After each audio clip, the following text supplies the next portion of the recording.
अल्लाह रब्बुल इज़्ज़त इरशाद फरमाता है, क़द जाअकुम मिनल्लाहि नूरुन व किताबुम मुबीन। तहकीक के तुम्हारे दरमियान आया नूर और रोशन किताब। जिस नूर का जिक्र कुरान में अल्लाह ने किया वही नूर मोहम्मद सल्लल्लाहु अलैहि वसल्लम है और किताब रोशन है। ऐसा नूर है कि जिस नूर से अगर रोशनी न ली जाए तो रोशन किताब को देखना मुहाल है ना।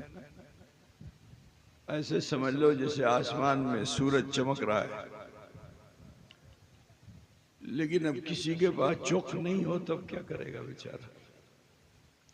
अच्छा, अगर चोख है और उसको हिंसा हो जाए, अभी देखो ना, अभी देखो ना, तो क्या करेगा? आंख बंद कर लेगा। अल्लाह की एक मखलूक है, उसका नाम है उल्लू।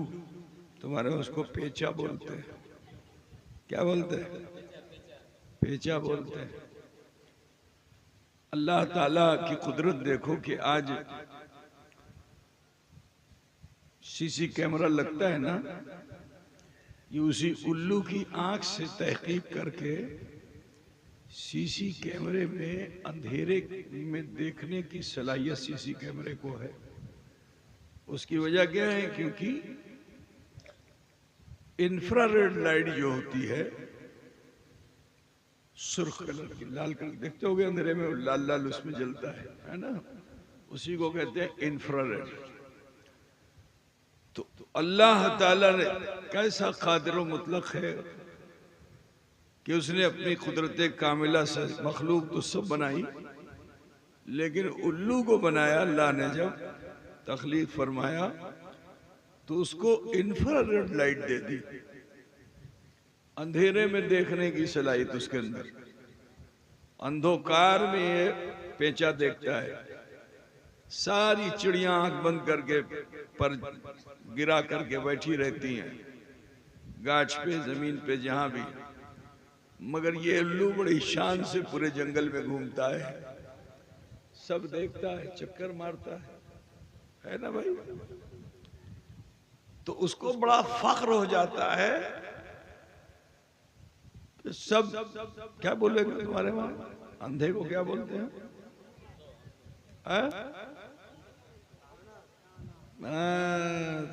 काना बोलते हैं। नहीं, वो काना है और फिर सारा भी है। क्या मुफ्ती साहब, काना सारा आप लोग पढ़ाते हैं ना? उसी को उलट दिए, सारे काने, है ना।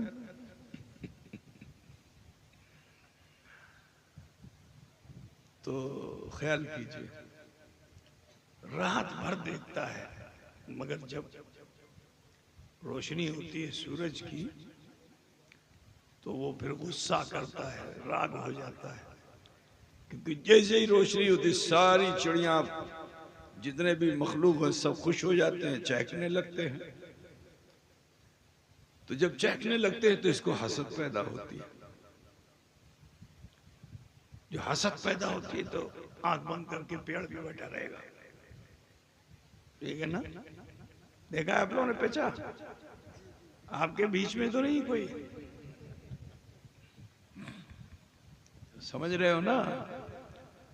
तो मालूम क्या हुआ कि सूरज चमक रहा है, सूरज रोशन है, लेकिन रोशन सूरज को देखने के लिए रोशनी की जरूरत है। जुदी आलो होवे ना सूर्यो तुम्हें देखते पारवे ना। ठीक है, ठीक है जी ना।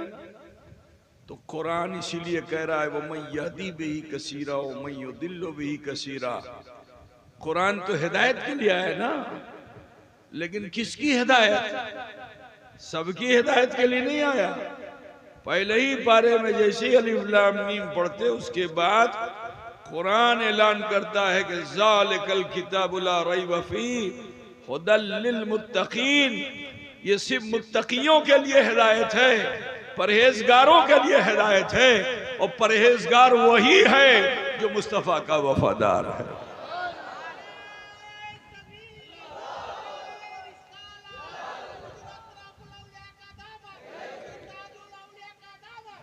वरना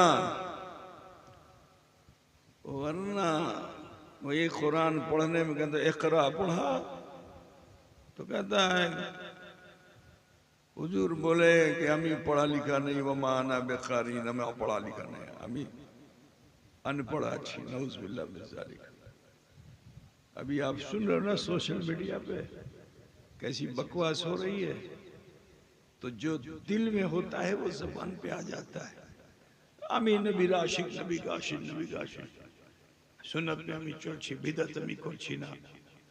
और उसके बाद मालूम हुआ कि बिदत नहीं करता है मगर नबी की शान में गुस्ताखी करके कुफ्र कर डालता है। কথাটা বুঝতেছেন না? तो मुनाफिक वही होता है, जो मुनाफिक होता है वो कहेगा हमें प्रेमिका चाहिए, हमें ভালোবাসা করছি, हमें ভালোবাসা করছি। समझ रहे हो ना? मदीने शरीफ में अंसार थे, महाजिर थे, उन्हीं में से कुछ लोग छटे हुए थे और उनका हाल क्या था कि वो मस्जिद नबी में नमाज पढ़ने में इतने पाबंद हो गए थे कि वक्त से पहले मौज़िन अज़ान कहे उससे पहले आगे सब में बैठ जाते थे। सबने अपनी अपनी जगह रिजर्व कर ली थी। हम लोगों के वहां भी कुछ बूढ़े लोग हो जाते हैं, वो अपनी जगह रिजर्व कर लेते हैं, कोई दूसरा बैठता है तो बहुत राग होते हैं, है ना, क्या ना तुम्हें एखाने बसो আমি বসবো, है ना। तो मस्जिद में रिजर्वेशन नहीं है, बादशाह हो चाहे गरीब हो सबके लिए बराबरी है। पता बुझिए आपको सबसे पहली सफ में सबसे इमाम के पीछे खड़ा होना पसंद है तो सबसे पहले आओ, जगह मिल जाए तो बैठ जाओ, लेकिन तुमसे पहले कोई आ जाए बैठ जाए तो राग मत हो। खुदा बुझिए ना। तो वो मुनाफिकीन थे कि जो अजान से पहले आकर के पहली सफ में बैठते थे हुजूर के पीछे नमाज पढ़ने के लिए। ठीक, अब আমি প্রেমিক, আমি ভালোবাসা করছি হুজুরের সঙ্গে, আমি বেশি ভালোবাসা করছি। इतना जिक्र फिक्र इबादत में लगे हुए थे कि एक रोज सिद्दीक अकबर का गुजर हुआ, ये लोग बैठे तस्बीह भांज रहे थे। समझ रहे हो ना? कुछ लोग होते ना वो जिक्रुल्लाह थोड़ी करते, आते जाओ फंसते जाओ, आते जाओ फंसते जाओ, आते जाओ। खुदा बुझिए ना।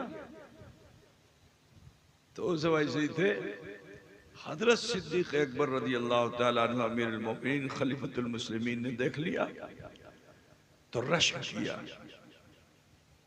कि काश के मैं भी ऐसी इबादत करने वाला होता। जरा सोचिए आप। लेकिन मन की बात दिल की बात मुख पे आ ही गई। सन 2 हिजरी में जब बद्र के मैदान में जाने के लिए हुजूर ने ऐलान किया कि तैयारी करो, सुबह हम लोग को मैदान बद्र जाना है, तो ये मुनाफिक इन्होंने सोच लिया कि जुदी सबाई चले जावे, इस्लाम का डंका बज जाएगा, किचु करते होवे।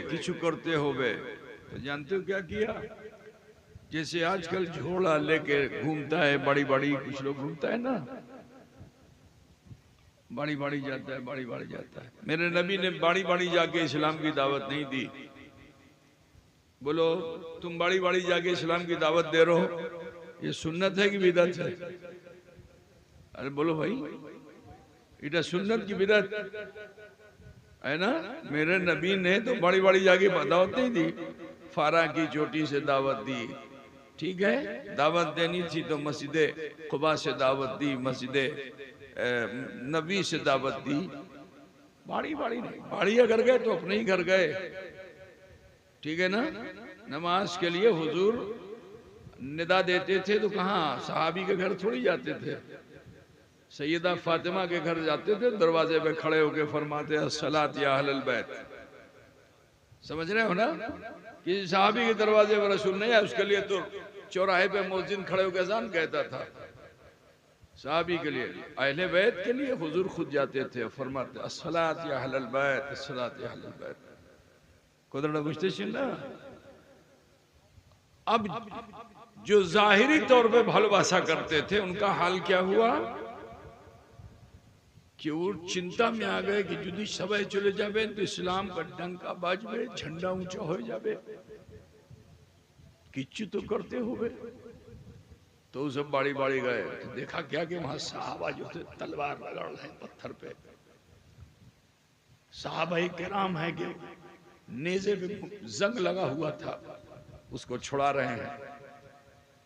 2 साल से कभी शिकार भी नहीं किया था, तो तीर जो थी वो टेढ़ी हो गई थी, तो तीर की डंडी को सीधा कर रहे हैं, तीर के फल को सही कर रहे हैं, तलवार को ये कर रहे हैं। कमान टूट गई थी 2 साल में, बड़ी बड़ी होती ना, टूट गई। तो अब उसको क्या किया, उसको चीथड़े से बांधने लगे, कापड़ से उसको बांधने लगे। तो ये सब रात भर तैयारी कर रहे थे साहबा। अब मुनाफिक पहुंचा। अब पहुंचने के बाद उसने पूछा, तुम्हें की करछेन, तुम्हें की करछेन, तुम्हें की करछेन? तो कहा तुमको नहीं मालूम रसूलुल्लाह ने फरमाया हमें मैदान बद्र में जाना है, जान अपनी देनी है।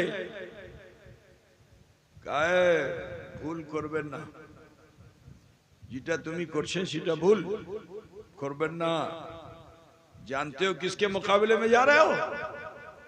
वो आएंगे तो हिंदी तलवार लेके आएंगे। भारत की तलवार मशहूर थी, कहा हिंदी तलवार लेके आएंगे और अपने घोड़ों की टापों से तुम्हारी खेतियों को रौंद डालेंगे, तुम्हारे बगान को उजाड़ देंगे, तुम्हारे घर को गिरा देंगे, तुम्हारी माँ बहन बेटियों के साथ दुर्व्यवहार करेंगे, तुम्हारे बच्चे बच्चियों को चीर फाड़ डालेंगे। क्या नादानी करते हो? छोड़ देन जावे ना, खुदा बुझ गया ना।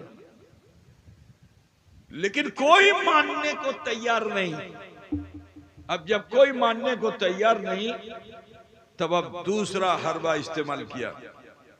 का एक बात बताओ, अपना राह अमर जन्नू की बुझते छे, है ना, भागछे है ना, की भागछे। तो कहा अपनी भालो मानुष, अपनी नेक मानुष, अपने मुत्तकी मानुष, अपनी परहेजगार मानुष। तो उसने कहा जिटा आमी करছি সেটা আমার जाहिर। क्या बोला?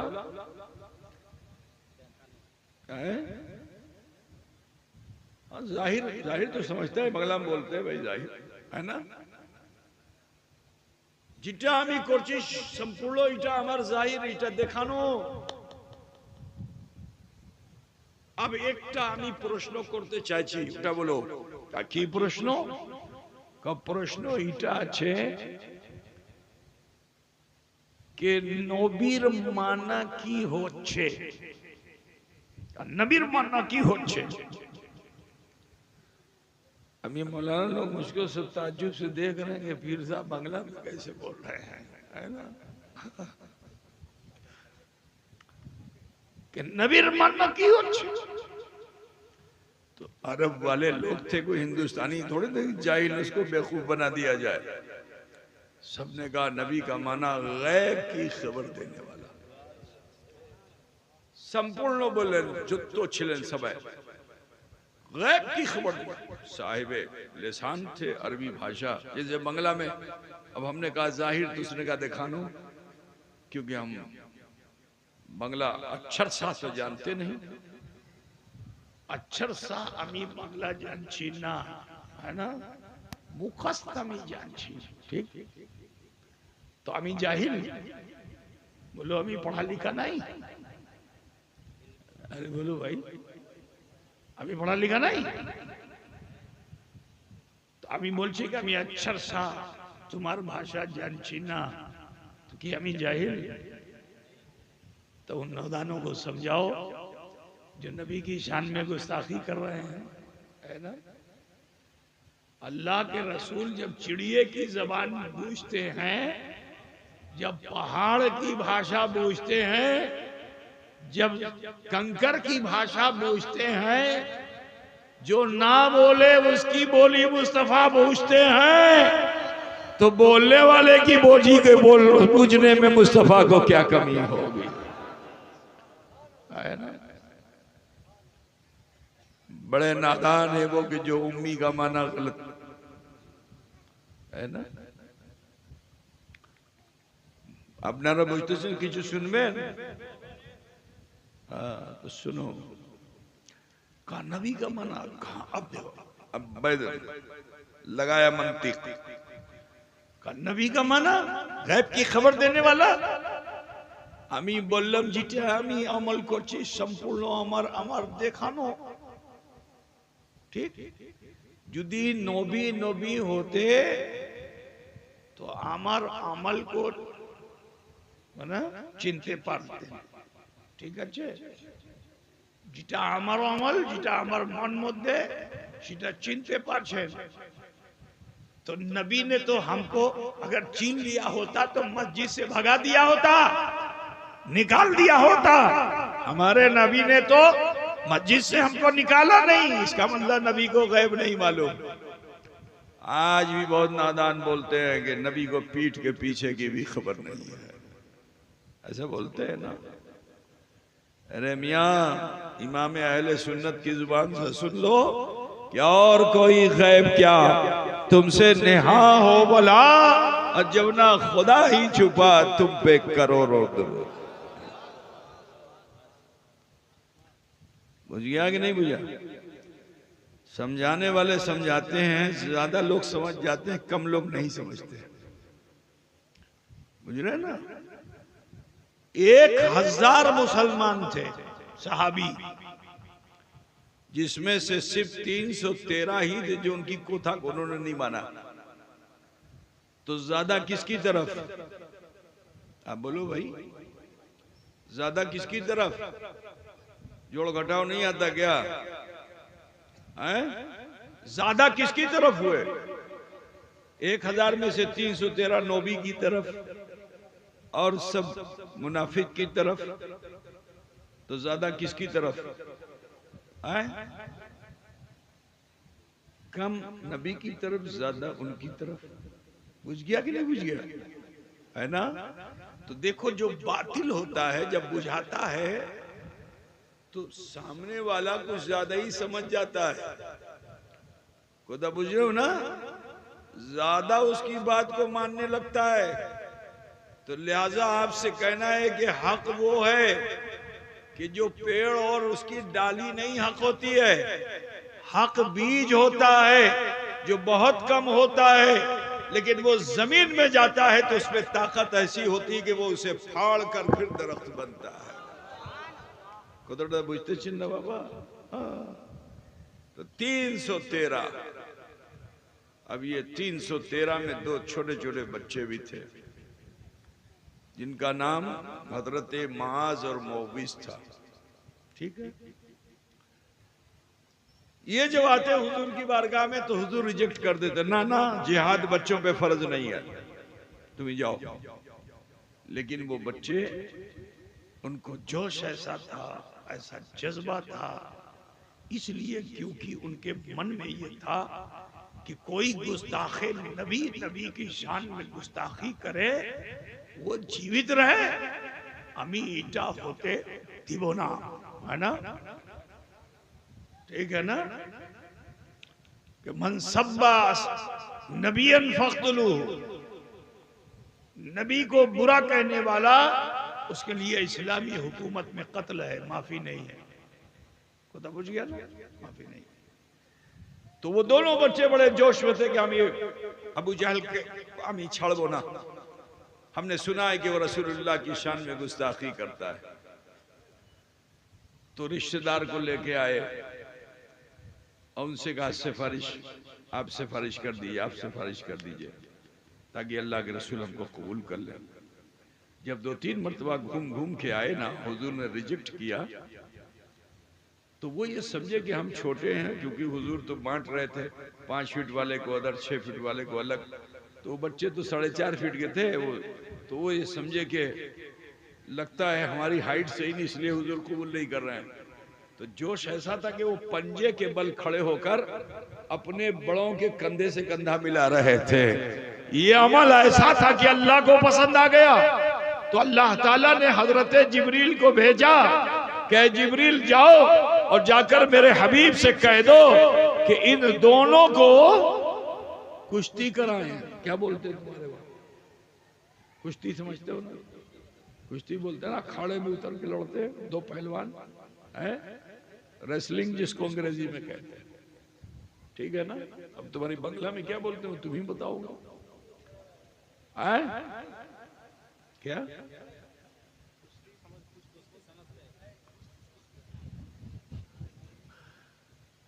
समझ गए ना? अखाड़े में उतर कर या रसूल अल्लाह इन दोनों बच्चों का मुकाबला कराइए, जो जीत जाएगा वो जाएगा। हुजूर खुश हो गए कि इनकी रसाई रब्बुल आलमीन तक है। अब दोनों से कहा दोनों लड़ो। अब दोनों मुकाबले पे उतरे तो वो अपना हुनर दिखा रहा है, वो अपना हुनर दिखा रहा है।